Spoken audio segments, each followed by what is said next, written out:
Hello there, people of the internet. So I'm not currently where I would normally do my filming, but I want to go ahead and continue production, so I'm going to go ahead and continue my video series on my quest to reach 100,000 subscribers.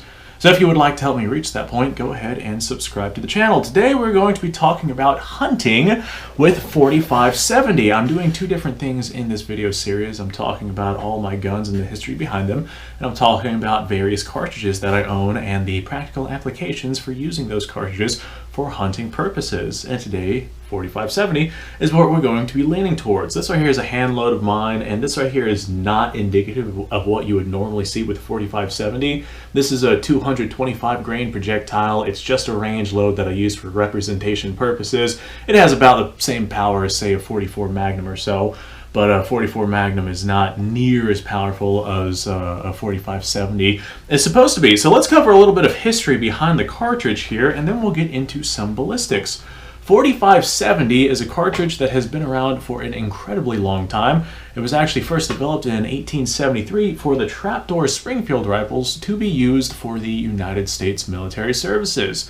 That trapdoor Springfield system is actually a later variation, a later version of converted 1861 muskets that utilize the same trapdoor sort of system. Originally, the 4570 was not the caliber that was going to be chosen. The original caliber was actually a rimfire cartridge that was a 58 caliber to fit the converted 1861 muskets. Of course, these would be later chambered for a 50 caliber. I believe that the barrels were sleeved, and then to help improve ballistic performance out at long ranges, they bumped the caliber down a little bit more, and thus we have our 4570.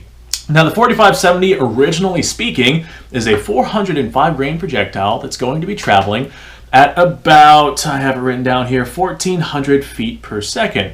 405 grains, 70 grains of black powder behind that projectile, and it's going to be a 45 caliber. That's 4570. 4570 405 is the original designation for that cartridge. Now, the 4570 has seen dramatic increases in performance over the years, and we'll touch on those different performances. But from that same trapdoor Springfield, you can actually fire 300 grain projectiles. This is the non-standard load, and those 300 grain projectiles are going to be traveling at about 1,600 feet per second.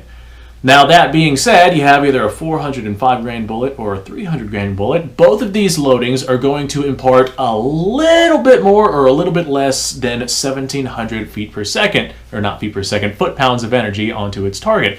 1,700 foot-pounds of energy onto its target.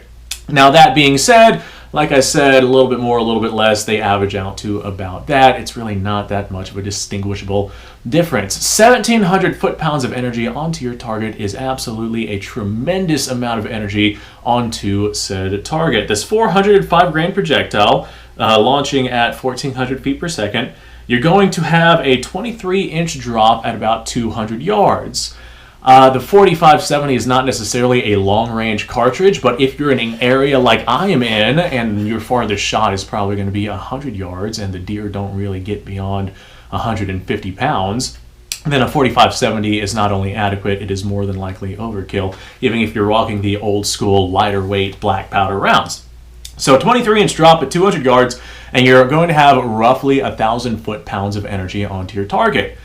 Now, the rule for taking deer is that you want 1,000 foot-pounds of energy onto your target when you actually make hits on that deer. Now, of course, that's not a necessity, especially with proper shot placement, but as a general rule of thumb, that is typically what people lean towards. And with the original loading, 405 grain projectile at that 1,400 feet per second, out at 200 yards, you still have that 1,000 foot-pounds of energy onto your target.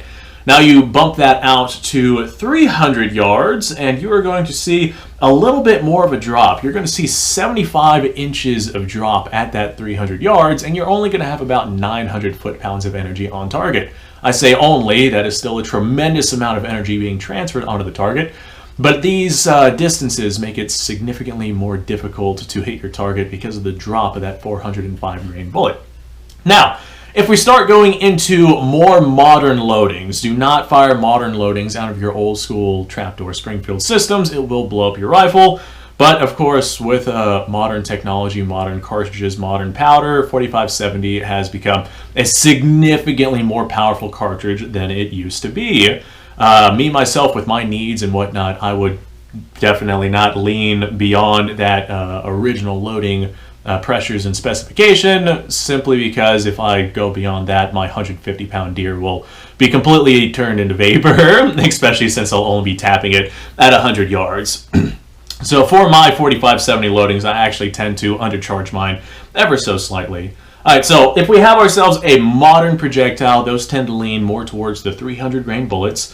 That should be traveling at about 2,000 feet per second with that 300 grain projectile, and you're going to be putting about 2,850 foot-pounds of energy onto your target at the muzzle. Now that is definitely significantly more energy than what you're going to get from the original loading. You're going from 1,700 foot-pounds of energy to 2,850. A little bit over an additional 1,000 foot-pounds of energy onto your target. Now, since this is going to be traveling significantly faster, about 400, 500, 600 feet per second faster than the original loading, you're going to get significantly less drop. At 300 yards, you're only going to have about 37 inches of drop with this new loading, as opposed to the original 75 inches of drop that you would get from the original loading. At that 300 yard mark, that's where you start to hit your 1,000 foot-pound threshold with this new 4570 cartridge. So the original cartridge, that 1,000 foot-pounds of energy would be reached at 200. With this new version, you get yourself another 100 yards before you reach that 1,000 foot-pound energy transfer mark. And of course, that is still not pushing the 4570 to its absolute maximum velocities. This right here is a very, very potent cartridge with modern technologies. Now, whenever you fire a very, very powerful 4570 round, you want to make sure you're firing it out of an incredibly strong platform. So our strong loadings of 4570, if we take that 300 grain projectile and we load it properly into a 4570 that we really want to get our maximum velocities and capabilities out of, we're going to see that same 300 grain projectile travel at about 2,300 feet per second. That is a heavy projectile traveling extremely fast, and we're going to be getting about 3,450 foot-pounds of energy onto your target, which is an overwhelmingly large amount of energy transferred onto our targets. That is nearly double, yes, 17. Yeah, that is about double the foot-pounds of energy that you would get from that original 405 grain bullet at 1,400 feet per second. So that strong loading, that is a significant amount of velocity and a significant amount of energy being transferred onto your target. If you have projectiles that are designed to stay together and not designed to break apart, then you could get some pretty significant penetration with something like that. So if you do decide to go with 4570 and you're going to be taking shots at longer distances, or you're going to be taking shots at larger game, then I would definitely recommend going with a more modern loading in comparison to that 405 grain bullet behind 70 grains of black powder. So not only can I recommend the 4570 for hunting a variety of different game depending on the loadings it is that you're looking to use, it is overkill in a lot of instances. Like, for example, I wouldn't take 4570 out hunting with me if I was going to be going after, say, potbelly pigs, which only get about 60 pounds. You hit one of those with a full power 4570, and it'll look like, well, if you were to hit a watermelon with a 30-06 or, a water jug or something like that, it would basically just kind of turn it into mist immediately. So all of this being said, it is a full power rifle cartridge, and this right here is, well, it has a very, very, very, very good reputation for being incredibly overpowered, and boy, has it earned that reputation. Even the old school loadings of 4570, that 405 grain bullet at 1,400 feet per second, that is a significantly large bullet traveling at significantly great velocities. That is a lot of energy transferred onto the target, but our new versions of 4570 can do a significant amount more. In fact, they can put double the amount of energy transfer onto that target. So 4570 is a terrifying, terrifying cartridge whenever it comes to straight raw power and capabilities. Now, that being said, it is not a long-range cartridge. Even with your modern designs, you're still seeing a 37-inch drop at 300 yards. It is simply not designed to be able to touch out to, 500, 600, 700 yards that a lot of hunters nowadays are starting to push other projectiles out to. However, there are a dramatically large number of hunters out there that don't really go beyond 1, potentially even 200 yards whenever it comes to hunting their game. And so as a result of exactly that, 4570 would lend itself incredibly well to being used by the average hunter for the average hunter who is going after larger game. Like I said before, I would not recommend using it for smaller stuff, but that is just me. If you want to go ahead and atomize a squirrel with a 4570, you go ahead and you go for it. All this being said, thank you ever so much for watching. Hopefully this earned your subscription. If not, I'll have to try again later. I'm going to do my best to try to get back into the swing of uploading these as regularly as I possibly can. However, I do have to fight the YouTube algorithms to make that happen. I was trying for once a day, but that definitely did not work out. So, thanks for watching, folks. Appreciate your time. Like, subscribe, share. Description below has a link to all sorts of stuff. Go check it out.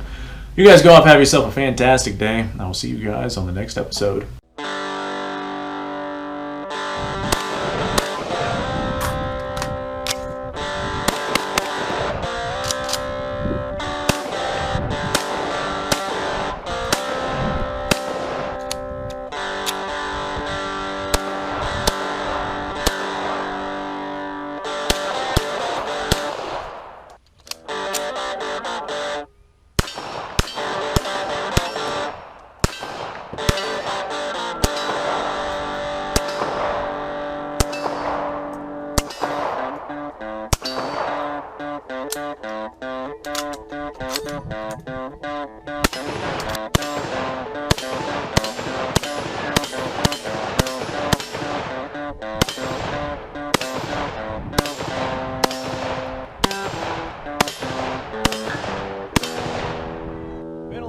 Since I've done this.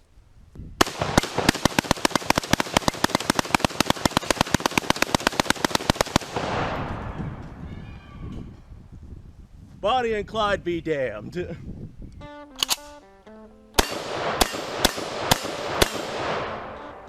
Poor man's Garen.